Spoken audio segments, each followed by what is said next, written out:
Beautiful ആയിട്ടുള്ള ഒരു മണി bouquet ആയാലോ. നല്ല രസമുണ്ടല്ലേ കാണാൻ. ഒരുപാട് കോംപ്ലിക്കേറ്റഡ് ഒന്നും അല്ല കേട്ടോ സ്റ്റെപ്സ്, ഭയങ്കര ഈസിയാണ്. കാണുമ്പോൾ നമ്മൾ വിചാരിക്കും ഇതെങ്ങനെ ഉണ്ടാക്കി. നമ്മളെടുത്ത പൈസ ഡാമേജ് ആയി പോയിട്ടുണ്ടോ എന്നൊക്കെ നമുക്കൊരു പേടിയുണ്ടാവും. പേടിക്കേണ്ട, ഒരു ഡാമേജസും ഉണ്ടാവില്ല കേട്ടോ. നമ്മുടെ മണി എടുത്ത് ഇതേപോലത്തെ ഒരു ബൊക്കെ ഉണ്ടാക്കി നോക്കുമ്പോൾ ആദ്യമൊക്കെ ഞാനും വിചാരിച്ചു പൈസ ചുളുങ്ങിപ്പോവോ, പൈസയ്ക്ക് എന്തെങ്കിലും ഡാമേജസ് ഒക്കെ ഉണ്ടാവുമെന്ന്. അങ്ങനെ ഒന്നുമില്ല, ഭയങ്കര സിമ്പിളാണ്. ഇതേപോലെ 2 സ്റ്റിക്ക് എടുക്കുക കേട്ടോ. നമ്മുടെ ബാമ്പൂ സ്റ്റിക്കില്ലേ, അതാണ് എടുത്തിട്ടുള്ളത്. എന്നിട്ട് നമ്മൾ അതിൻ്റെ ഉള്ളിൽ നമ്മളിപ്പം ഒരു 6 അല്ലെങ്കിൽ 7 മതി. ഇവിടെ ഞാൻ എൻ്റെ കയ്യിലുണ്ടായിരുന്നത് കൊണ്ട് കുറച്ചധികം നോട്ട്സ് എടുത്തു എന്ന് മാത്രമേ ഉള്ളൂ കേട്ടോ.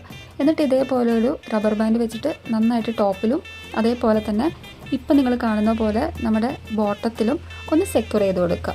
നന്നായിട്ട് ടൈറ്റനായിട്ട് സെക്യൂർ ചെയ്ത് കൊടുക്കാൻ വേണ്ടി ശ്രദ്ധിക്കുക കേട്ടോ. അതിനുശേഷമാണ് നമ്മുടെ വീഡിയോയുടെ ട്യൂട്ടോറിയൽ സ്റ്റാർട്ട് ചെയ്യുന്നത് തന്നെ. ഭയങ്കര സിമ്പിളാണ്. ഇതേപോലെ നിങ്ങൾ നോക്കി ചെയ്താൽ മതി. ഓരോ സൈഡിൽ നിന്നും നമ്മൾ ഇതേപോലെ ഇടയിലോട്ട് കയറ്റി ഇങ്ങനെ മടക്കി മടക്കി കൊടുക്കുകയാണ്. പക്ഷെ നമ്മൾ കൈ വെച്ച് ഭയങ്കരമായിട്ട് ഫോൾഡ് ചെയ്ത് കൊടുക്കേണ്ട ആവശ്യമില്ല കേട്ടോ. ജസ്റ്റ് ഇതേപോലെ ഒന്ന് ചെറുതായിട്ട് ഇങ്ങനെ ആക്കി കൊടുത്താൽ മതി. അതുകൊണ്ട് തന്നെ നമ്മുടെ മണി ഒട്ടും തന്നെ ഡാമേജ് ആവുമൊന്നുമില്ല കേട്ടോ. ചില ആൾക്കാർ വിചാരിക്കും ഇത് നമ്മൾ പൈസേനെ റെസ്പെക്റ്റ് ചെയ്യാത്തതാണ്, അങ്ങനെ ഇങ്ങനെയെന്നൊക്കെ ചില ഒരു തോട്ടൊക്കെ ഉണ്ടാവുമല്ലോ. അങ്ങനെ ഒന്നുമില്ല കേട്ടോ. നല്ല റെസ്പെക്റ്റോട് കൂടി തന്നെയാണ്. ഒരു ക്രാഫ്റ്റ് ഐഡിയാസ് അല്ലെങ്കിൽ മണി ബൊക്കെ അല്ലെങ്കിൽ മണി ഹാമ്പർ എന്നൊക്കെ പറയുന്നത് ഇപ്പോൾ ട്രെൻഡിങ് ആണല്ലോ. അത് വെച്ചിട്ടാണ് ഞാൻ ഈ ഒരു വീഡിയോ ചെയ്തിട്ടുള്ളത്.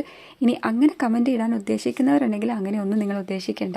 കാരണം പൈസേനെ നമ്മൾ റെസ്പെക്റ്റ് ചെയ്താൽ മാത്രമേ ഉള്ളൂ ഈ മണി ഫ്ലോ അല്ലെങ്കിൽ പൈസ നമ്മുടെ അടുത്തേക്ക് വരുള്ളൂ.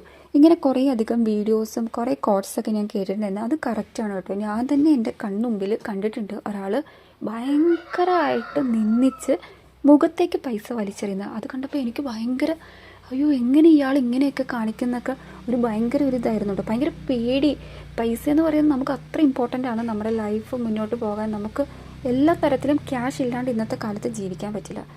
അത് ഒരുപാട് ക്യാഷുള്ള ആളാണെങ്കിൽ കുഴപ്പമില്ല, പറയാതിരിക്കാൻ പറ്റില്ല. ഓക്കെ, ആ ടോപ്പിക്ക് നമുക്ക് അവിടെ നിർത്തിയേക്കാം. ആ സ്റ്റോറിയിലോട്ട് പോകുന്നില്ല. അപ്പോൾ ഇതാണ് നമ്മുടെ ക്രാഫ്റ്റ്. എങ്ങനെയുണ്ട്? ഭയങ്കര സിമ്പിളല്ലേ? എന്നിട്ട് കുറച്ചുകൂടെ ഒരു ലുക്ക് വരാൻ വേണ്ടി ഒരു ഗോൾഡൻ ബോളൊക്കെ ഞാനൊന്ന് വെച്ച് സെറ്റ് ചെയ്ത് കൊടുത്തു കേട്ടോ. സംഭവം ഭയങ്കര ഈസിയാണ്, കാണാൻ ഭയങ്കര ക്യൂട്ടാണ്. ഈസി ആയിട്ട് നമുക്ക് ഉണ്ടാക്കിയെടുക്കാൻ പറ്റും. ഇപ്പോൾ അത്യാവശ്യം നല്ല ട്രെൻഡിങ് ആയിട്ടുള്ളതാണ് ഈ മണി ഹാമ്പർ അല്ലെങ്കിൽ മണി ബൊക്കെ. നിങ്ങളൊന്ന് ട്രൈ ചെയ്ത് നോക്കുക. ഇത് നമുക്ക് അഴിച്ചെടുക്കാനാണെങ്കിലും ഭയങ്കര ഈസിയാണ് കേട്ടോ. പൈസ ഒട്ടും ഡാമേജ് ആവില്ല. ആ വീഡിയോ കൂടെ ഞാൻ കാണിച്ചിട്ടുണ്ട്. ക്യാഷ് ഒട്ടും ഡാമേജ് ആവില്ല കേട്ടോ. അതോർത്താരും പേടിക്കേണ്ട. നമുക്ക് ആ ഒരു റബ്ബർ ബാൻഡ് ഒന്ന് റിമൂവ് ചെയ്ത് കളഞ്ഞാൽ തന്നെ ഇതേപോലെ നമുക്ക് ഈസി ആയിട്ട് നമ്മുടെ പൈസ എടുക്കാൻ പറ്റും. അപ്പോൾ നിങ്ങൾക്ക് ഇതേപോലത്തെ ക്രാഫ്റ്റ് ചെയ്യണമെങ്കിൽ ഫേക്ക് മണീസ് അവൈലബിൾ ആണ്. ഞാൻ ടാഗ് ചെയ്യാം.